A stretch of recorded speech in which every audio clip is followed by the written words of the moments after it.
Okay guys, so a few things happened this week which were awesome and very exciting. So first of all, I wanted to make sure that Barbara was a female. Now one of the big giveaways of Seamonkeys a female is if it has an egg sac. And also it doesn't have that massive head thing like Larry has. So, I didn't see one for a little bit, then all of a sudden this thing popped up and I was like, okay, that thing's hanging off of her, that looks like an egg sac. So I got out my macro lens and I was filming this footage. I thought, yeah, pretty sure that's an egg sac. I wonder if there's anything in it. So the best way to do this is to take a picture and zoom in, and lo and behold, she not only has an egg sac, but it's full of eggs. So yes, this is awesome. She's definitely a girl, she's producing eggs. And so I looked into this a little bit more. Now, what was funny is previous to this, I was looking at the Seamonkey sachets they sell, because they sell a whole load of things that you kind of think, do you really need this? And one of them was a Cupid sachet that makes them breed. And I thought, surely, if you have a male or female in there together, that's inevitable that they're going to mate at some point. And not only that, but sea monkeys can mate asexually, so they fertilise their own eggs. So even if there's not a male around, she'll do her own business. She's fine with that. She don't need no man. So you don't need that sachet, they just get it on anyway. And so then I was looking into reproduction in sea monkeys even more, because I didn't even expect this to happen. I thought we were just going to have Larry and it's all transpired to this. So I looked into it and there were things about how they produce two different types of eggs, summer eggs and winter eggs.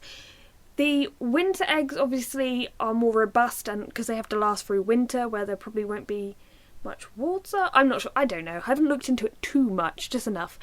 And one of them is summer eggs, and I believe they hatch quicker because that's when there's less males around, and so on and so on.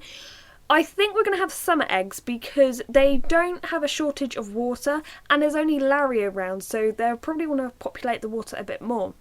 Also, with sea monkeys, they can also give birth to them, so they'll stay in the egg sac until they hatch out, but they hatch out inside the egg sac, then come out. There's like 5 different ways that sea monkeys can be born or hatched. It's kind of bizarre.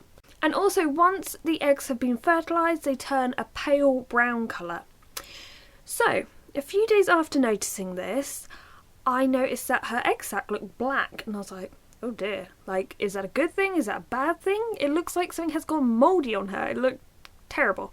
So once again, I took a photo, and we have fertilised eggs. There's loads of little brown eggs in there. So either Larry's been working or she's been doing it.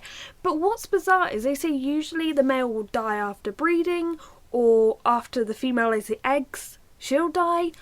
I don't know what's going on. Maybe it's because there's only like 2 adults in there at the moment, if we don't count Fifi. Because there's 2 adults, maybe they're thinking, we need to survive here. I don't know what's going on with them. All I know is we're going to have more sea monkeys very soon.